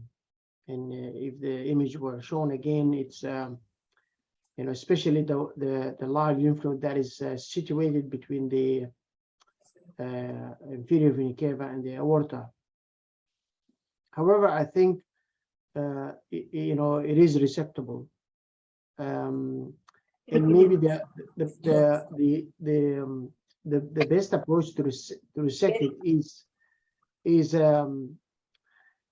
is to get an expertise of a neuroblastoma surgeon, somebody who does really deal a lot with complex tumor anatomy that is encasing vessels. But that might be if feasible, that might be the next step, is to try and isolate the IVC and free it of the tumor. Obviously, after this chemo, it will be adherent to the wall of the vessel for sure, but nevertheless, it's still separable and resectable. Thank you, Dr. Hafiz. This is Dr. Ali. I'm a pediatric surgeon here, and I have been involved in the treatment of this patient. You are right that this tumor is sitting between the aorta and the IVC. The initial surgery which we did for the toilet surgery, this patient was having a very bad quality of life. His own siblings were unable to sit with him because of such a foul smelling and putrefied kind of the mass coming from there. And his life has, I think, totally changed after that surgery. Regarding the excision of that tumor, I think it's also very close to the renal vein. And we have all the chances that we may end up having a nephrectomy, and we may damage the blood supply to the intestine as well. As the AFP has normalized and we can still follow him, I think this is the best approach, to leave it as such and follow with AFP. If it rises or with the follow-up scans, there is increase in the size, then we can think of taking such risks. Thank you. Thank you. Just one comment. I mean, this emphasizes how delayed diagnosis can be so devastating in a tumor that is curable, and enough further education. When he presented in OPD, the whole of the block was empty because of the smell. Yeah. But can you imagine the family lived with the smell rather than and he was carrying, it was almost, I think, more than 700-800 grams of the tumor which he was carrying, and it was very difficult for them. It's hard to imagine the torture this child was. This is like many of the patients who have like stage 3 disease, the peritoneal lymph node, and if they have residual disease at the end of treatment, we still have this issue. Like usually the tumor is lying near the renal vessels, and there is always a question that if we want to take it out, there is a risk to the kidney. So at your centers, like you are working at the best of your best centers of the world, how often are you able to get these tumors out? Well, I mean, we never see this size of a tumor. Perhaps has more experience of these solid tumors, but I'm just saying. Oh, sure. So I think it's absolutely the case that in Pakistan and other LMICs, you will see tumors which are huge, and the likes of which you never come across in the high-income countries. And there are, of course, social elements to it, as well as the economic issues. So I think that is beyond the scope of this talk. I just had one other comment. If we finish the surgical discussion, as we were discussing the initial diagnosis, the embryonal carcinoma, there are regimes which, because embryonal carcinoma is a difficult to treat disease, there are in trial and other stages regimes that make use of brentuximab in various combinations. And I was thinking we are headed that way. So we were talking about, we were thinking about brentuximab, but that would have been a very useful adjunct to treatment. Bear in mind for embryonal carcinoma, it's a very useful agent to have. And now I think in Pakistan as well, we've got access to it, right? Yes, so it's very expensive. Rich people have access to it. Yeah. Not somebody. Khanum is a rich hospital. No. It was. Just to complete this. Sorry. Sorry, on the more serious note. In a similar situation, I think our surgeons would have made the same decision, because I've sat through MDTs where they've said this is too difficult. Try other chemotherapies, try brentuximab or whatever is the other option. But certainly having an on-table death or mutilating surgery is not. And then ending up with a lot of resection of bowel and a nephrectomy. And at the end of the day, still we have disease in lungs and trigger. Because you have to. Yeah, we won't be able to, yes. So we have time for one final comment on the other case. Dr. Shazia, do you have a comment or? No, I was just going to say that as far as the chemosensitivity, we have given him the best chemo. And the component which is left behind is probably the mature component. Yes. Eventually, whenever the time will come and we have this patient on the table again, it will end up being a surgical question. So we will give him as much life as we can before we bring him back to the surgery if this regrows or not. Because chemo-wise, he responded to the component which was chemosensitive. So at the moment, he is having his best of life. Yeah, we should let him have his best life, but we For as long as a very He is very happy. And so ये तो गायब होते हैं कि FP कराने भी नहीं आएंगे. All right, well, thank you for that. So Dr. Sara, do you want to present? Let me just make sure that we are sharing. We should keep the pet in mind. yeah. हाँ, पेट जरूर लगा लें. हमने कई बच्चों में कराया है. Okay, so how will the pet be helpful if your AFP and you don't have? Everybody comes back. Okay. Okay, at that time we can consider. अच्छा ठीक है. That is also safe. Now we'll start with case 2, 17-year-old girl with progressive abdominal distension and abdominal pain for last 4 months presented to outpatient department. With distended abdomen with a lower abdominal mass measuring approximately 12 into 8 centimeters, non-tender and hard inconsistency, with reduced air entry at the bases of lungs bilaterally. At baseline tumor markers, serum AFP level was more than 30,000 and CA125 was around 256. That was elevated, and free beta human chorionic gonadotropin levels were normal. Now the baseline radiological image.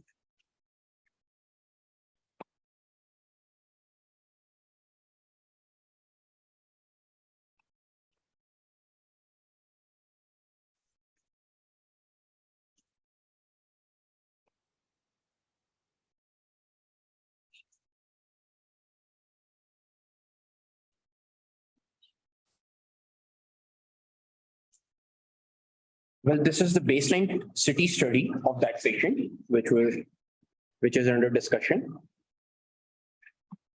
Well, coming to the primary lesion, we can appreciate that there is a large lesion, approximately 190 into 107, measuring in the pelvic region, and it is showing internal necrotic areas as well as enhancement, heterogeneous enhancement.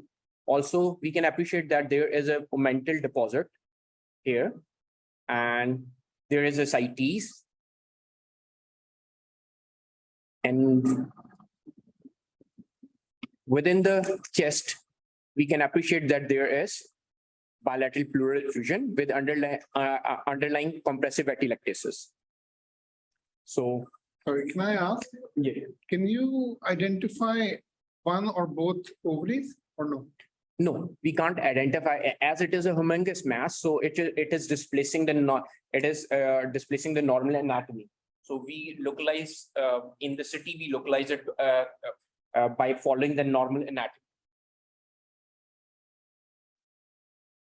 And there was also lymph nodes in the inguinal region, and as well as along the iliac vessels,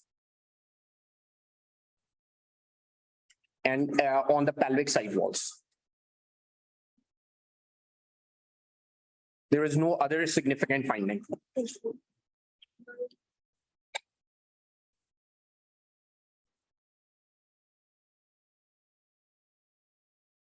So the baseline radiological imaging showed large abdominal pelvic mass, ovarian in origin, extensive omentoperitoneal infiltration, left hepatic lobular deposits, retroperitoneal metastatic disease, bilateral pleural effusion, and hydronephroureter due to mass effect of uterus.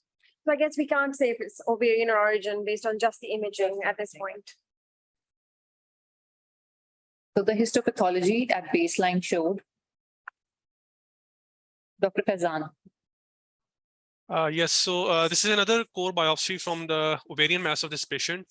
And we can see, again, a malignant tumor which has a similar pattern to the previous case. It's a nested pattern, and it's comprised of round to oval cells with amphiphilic cytoplasm and hyperchromatic nuclei. Next slide, please. This is a higher magnification of the same tumor. You can see the tumor cells having abundant cytoplasm and nuclei having hyperchromasia, and an occasional tumor giant cell can also be seen. And within these tumors, within these tumor nests, we can see smaller lymphocytes scattered in the background. So again, considering the age of the patient and considering that it's an ovarian tumor, so the most favored diagnosis in this setting is again a germ cell tumor, and a dysgerminoma being the most common tumor in this age group. So again, we use immunohistochemistry to confirm our diagnosis. Next slide, please. So these are two immunostains. The one on the left side is SAL4. This is a nuclear stain which is showing strong nuclear positivity. And on the right is again the stain OCT3/4, which again shows strong nuclear positivity.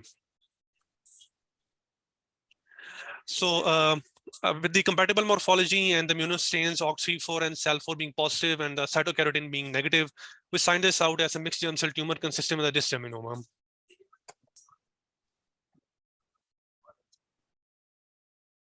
So it was it was a mixed germ cell tumor, likely to be ovarian in nature. Our patient belonged to stage 4 with metastases, with extensive metastases in the form of retroperitoneal involvement, peritoneal and omental deposits. They had a large abdominal pelvic mass with the hepatic involvement and bilateral pleural effusion. So ovarian mixed germ cell tumor with dysgerminoma, hepatic and pleural metastases, stage 4, high risk with AFP of more than 30,000. So at presentation, patient presented with abdominal mass and pleural effusion. On imaging, had a abdominal pelvic mass, omentoperitoneal, retroperitoneal, left hepatic lobular involvement, bilateral pleural effusion. On baseline, histopathology came out to be mixed germ cell tumor, dysgerminoma. On staging, it was stage 4 with pleural effusion and hepatic involvement. So we treated the child with UKCCLG guidelines with JEP chemotherapy, bleomycin, etoposide, and carboplatin, 6 cycles of chemotherapy. How old did you say this patient is? 17 years. 17 years. Okay. So, I mean, I have full respect for this, but doesn't the CCLG guidelines say that for the adolescent age group, you would rather use cisplatinum-based chemotherapy rather than carboplatin? So she was treated on 2005 guidelines, and depending upon our logistical issues, it is a OPD-based chemotherapy and well tolerated, less toxic. So we are treating our most of it. And we have got And results. on germ cell tumor using carboplatin-based chemotherapy, and we have shown results to be equally good for adolescents as well as for younger kids choosing carboplatin-based Kirna? I mean, cisplatin is very toxic. I know the late effects clinic in the. No, I know, but you know, I guess equally, there is a huge survival advantage. equally, if you speak to somebody like Furkan Sheikh, the North American colleagues, they would say that the febrile neutropenia and the platelet dysfunction that you get with carboplatin is much more of a life-threatening consequence than the cisplatin that you use. Anyhow, I'm not advocating that against Might happen this. in that one.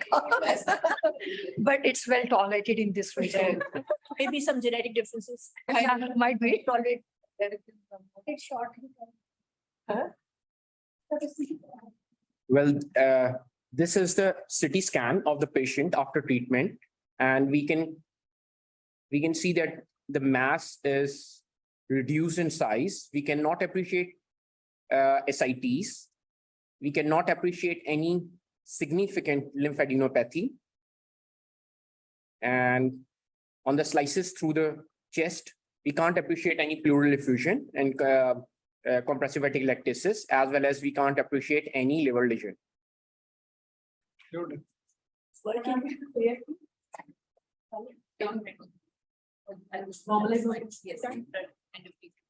We also conducted a chest CT to look for if there is any chest pathology, and it was clear there was no nodular mass in the lungs, and the mediastinum was also clear. Baseline पे भी effusion थी ना? जी, effusion थी और उसके नीचे compressive atelectasis थी, तो वो resolve हो गई थी, और बाकी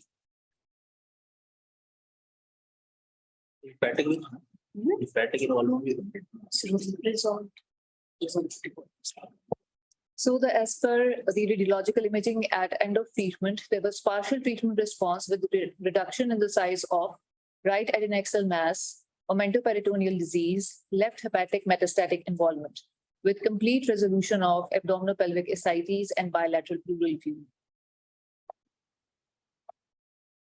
So at the baseline histology, it was a case of dysgerminoma with right ovarian, omentoperitoneal, liver, bilateral pleural effusion. 6 cycles of JAK chemotherapy was given. At end of treatment, residual mass in the form of right ovarian, omentoperitoneal, and hepatic involvement was seen. So what would be the next step? By that time, AFP was downtrending, but still not in the normal range. Excision of all the significant multi-regional residual tumor was planned. Now we will discuss the extensive pediatric surgery that this patient had and all the surgical challenges met on the way.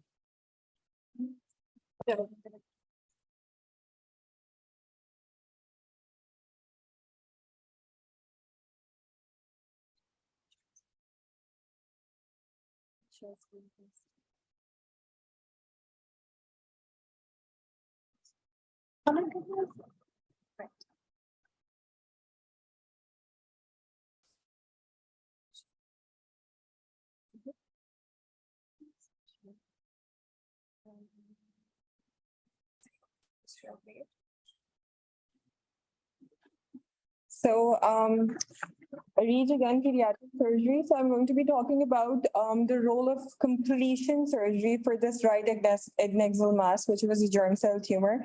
The purpose of presenting this particular case in today's meeting was to emphasize the importance of a completion surgery as a part of a multidisciplinary treatment, as well as to try and educate the people who are unable to work in a multidisciplinary environment to not start a surgery that they might not know the complete steps of or might end up in some trouble with. So this is a short video presentation. So to emphasize again, the completion surgery of an adnexal mass includes a peritoneal cytology. First, as soon as you start the surgery, you take any ascitic fluid that you can find and send it for cytology. The next part is excision and resection of the mass and tumor en masse as much as possible. In addition to that, if there is presence of any omental disease or peritoneal deposits, you're supposed to take those out. If not, you're supposed to take multiple peritoneal biopsies, at least 3 to 4. If there's presence of any pelvic or para-aortic lymph node lymphadenopathy, lymph node sampling is required, and examination and evaluation of the residual or opposite ovary is also very important. Along with that, proper labeling of all specimens and documentation of all the above findings is very important, because the patient is going to be under treatment for a long time and they need all these important surgical details to be with them. So with any major surgery, we do plan an open or laparoscopic approach. Given that we are working at a state-of-art hospital, we planned a laparoscopic surgery with a 3D model.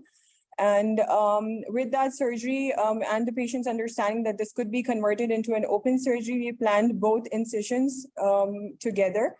And this is the actual surgical video of this patient, again being shared with consent. I'm going to breeze through it quickly so that you have an idea about what you can see on imaging and in real picture. These are the peritoneal deposits that you can see and the mass in place. This is the liver area with multiple peritoneal deposits over it and a suspicious area. Left lobe lobular deposit residual, that was actually some residual disease that was present on top of the liver, not inside the left lobe of the liver. With that, we ensured to remove as much of the residual disease as possible, followed by infracolic omentectomy to get rid of the omental residual disease as seen in the CT scans. We have to be careful not to damage any part of the small bowel underlying the infracolic omentum. Furthermore, we moved into the pelvic cavity, and that's where we ran into some trouble and found that the mass was densely adherent to the small as well as large bowel. Careful dissection was done to avoid any injury to the bowel or other viscera or vessels in their vicinity. Taking off the peritoneal reflection and the attachment to small bowel, avoiding any serosal injury to the bowel in attachment here. This was followed by division of the ovarian pedicle and the fallopian tube, along with ligation of vessels. Hemostasis is a very important part in this area because these arterial spurters can land us in trouble later. Although this looks like a nice big zoomed in picture, but this is a very restricted area and pelvic dissection is very tricky. This is the pelvic area showing the uterus, the fallopian tubes, and again, lots of residual disease in this area. Laparoscopic approach helps us see this area more clearly as compared to open surgery, especially the area behind the uterus. This was studded with peritoneal disease.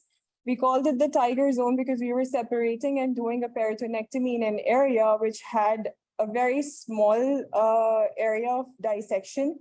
As you can see, we're separating the peritoneum from the uterus anteriorly, and the gauze is protecting the bladder. We put up everything inside a bag and took out the mass. So as you can see, this was the adnexal mass that we resected. This is the part where we separated it from the small bowel and large bowel. These were the multiple peritoneal deposits. This was the specimen of the omentum that we took out with omentectomy. And we had been able to achieve this laparoscopically. Therefore, that's the beauty of working in this hospital with a lot of surgeons who have this ability to do it. So this child will now live a life with just a phalansteal incision, which is barely visible when they grow up, and the rest of the incisions will basically turn into tiny scars with monocrystal suturing that we have available here. So that was the post-operative part from surgery.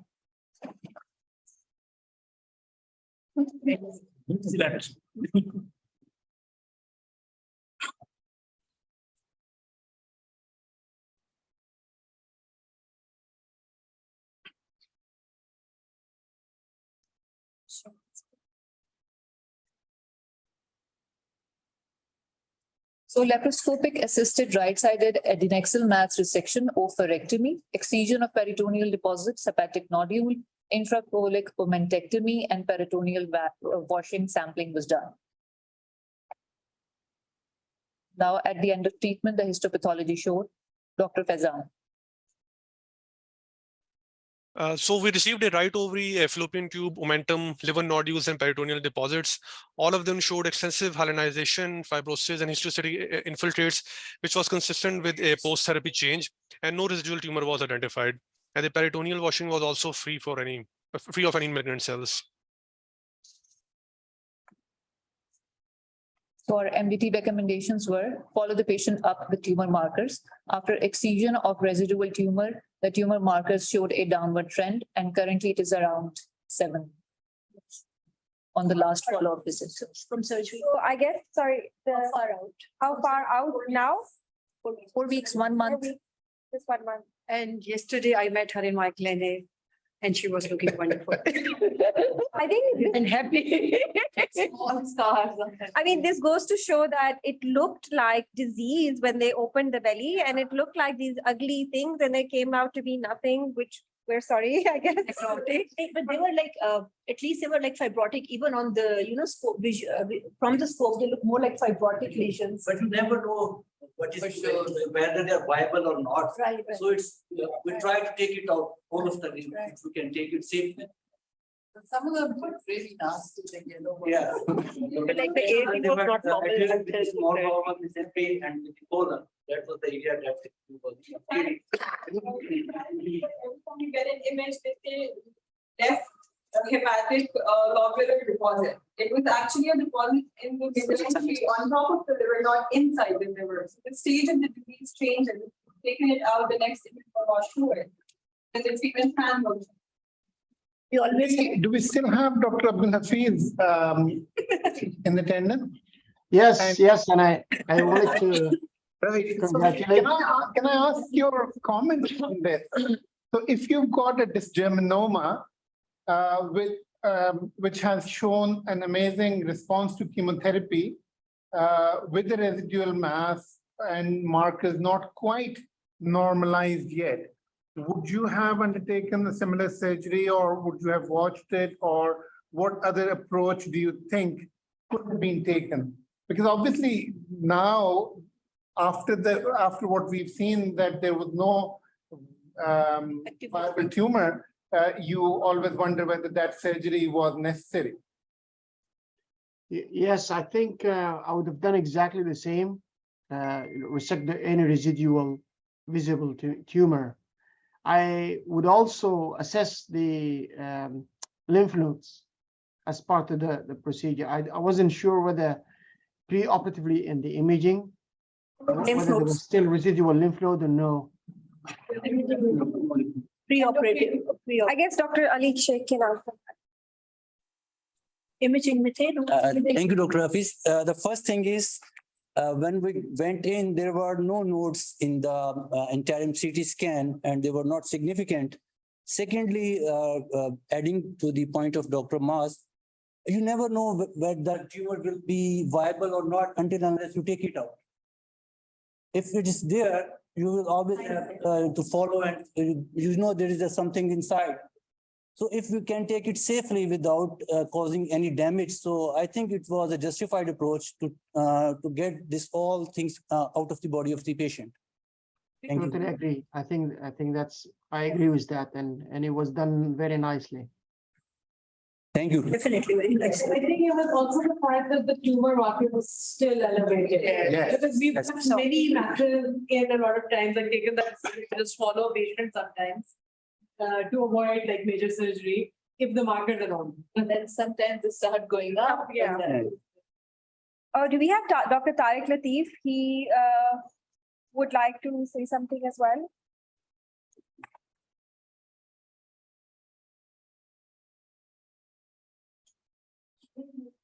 Go ahead. Something. I don't think he's been made a panelist. Please, on. Dr. Tariq Latif. And this will take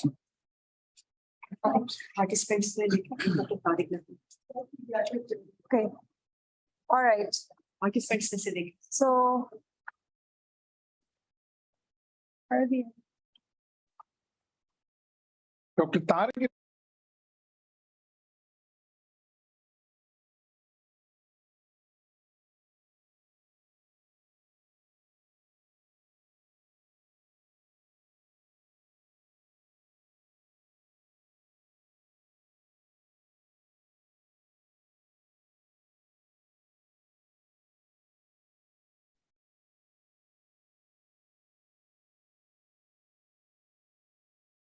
We cannot hear you.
We are muted now. Sorry. Sorry. So Ask the question again, Dr. Okay.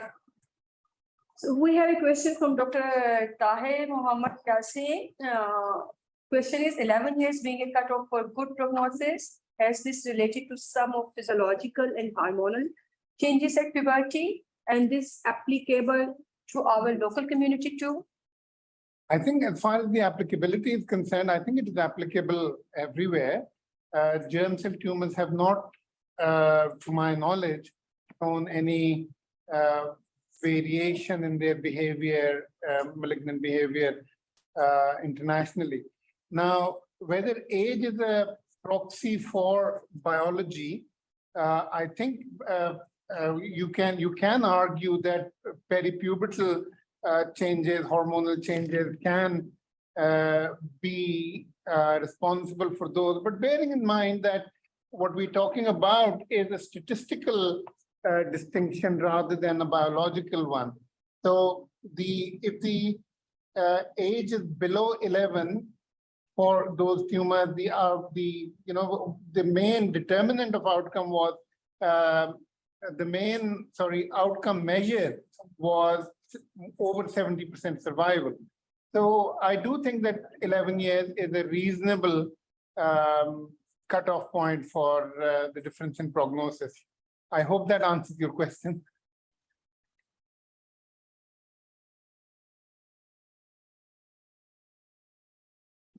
Is there any other question? I have 3 questions for Dr. Mars. So for Dr. Maria, my first question is, do you have your own personal experience of using high-dose chemotherapy in germ cell tumor? And if yes, then what agents have been used and what was the outcome? Okay, so no personal experience. I think that there's a clinical trial going on, which is based on carboplatin, high-dose carboplatin, and I can't remember if there is thiotepa as well. But anyhow, there's carboplatin base. I'm trying to remember the name of the trial. It's a mnemonic, some very attractive name, STAR or something. So I haven't got personal experience, but yes, it is being used in North America and in the UK as well. Okay, thank you. And second question regarding your first patient in your case series, the girl who had brain metastatic disease. So actually I had a similar patient with brain mets. So you said that unfortunately she relapsed after first-line chemotherapy. So was she given second-line chemotherapy or what was next She was. management here? And she responded to that as well. The brain mets disappeared, but no sooner did we stop the second-line chemotherapy, she recurred again. And she was a prime candidate. I thought that if we had high-dose chemotherapy available, I would have taken her to high-dose chemotherapy at that point where we got her into second remission. Where the brain met disappeared, she would have done, I think she could have done better with consolidation with high-dose chemotherapy. What happened to her? She died. And eventually she died. After the second relapse, then she had surgical resection of because in the oligometastatic stage, there is a recommendation for surgical remission as well.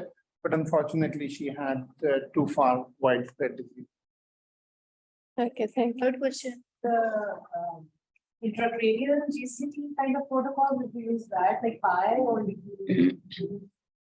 So I can't remember what the third line chemo was. I think it was one of those Taxol-based regimes. Can't remember. Okay, I have seen here at Khanum is that primary refractory or refractory germ cell tumor is very hard to treat. See, I think there's a distinction between these germinomas and dysgerminomas versus the non-dysgerminomas, non-germinomatous tumors, let's put it that way. So non-germinomatous tumors are much harder to cure. And in the clinical trial evidence slides, a couple of slides that I showed, I think it was quite clear that the salvage option for those non-germinomatous tumors are very, very few. Okay, so we have Dr. Tariq Latif, and we're gonna use this high-tech method. All right, Dr. Okay, I guess we can hear you in the room. Okay, very good. Go ahead. And now can we hear me? Yeah, we can. We can hear you. First of all, I would like to thank all locally and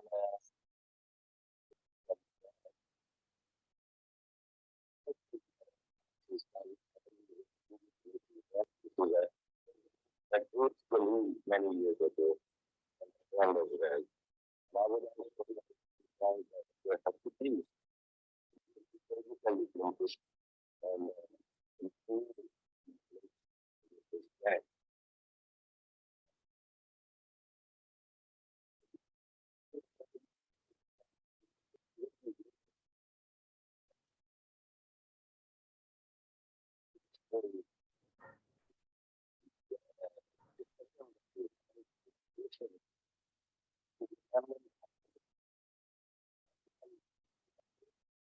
surgical knowledge.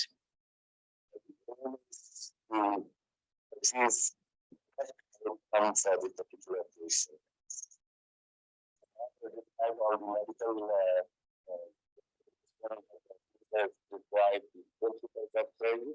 The point of surgery is to fine-tune and tailor-made the treatment for a particular patient. And again, the aim is best outcome. So I would like to thank everybody and congratulate Dr. Nakma Shafin and Dr. Halina.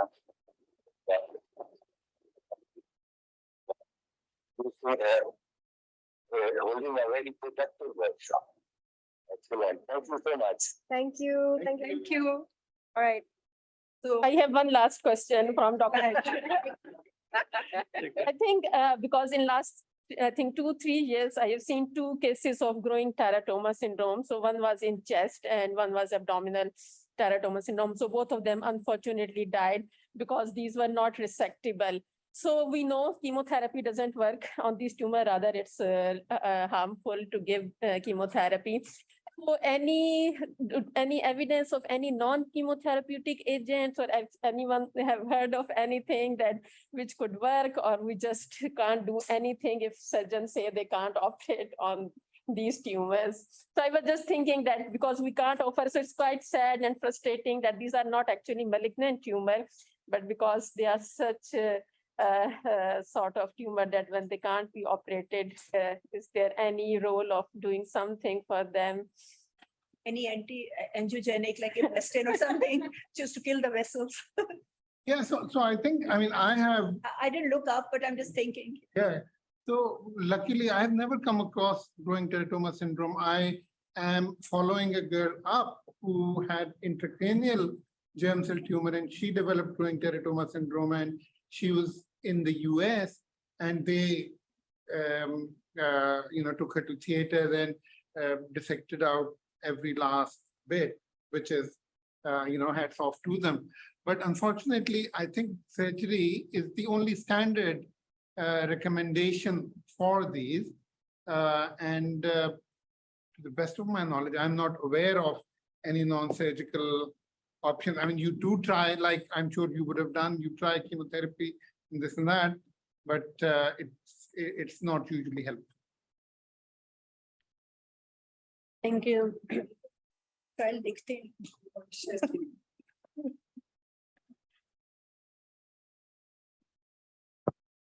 All right, so I think this is the end of the workshop. Thank you, everyone. We're gonna leave the Zoom. Thank you.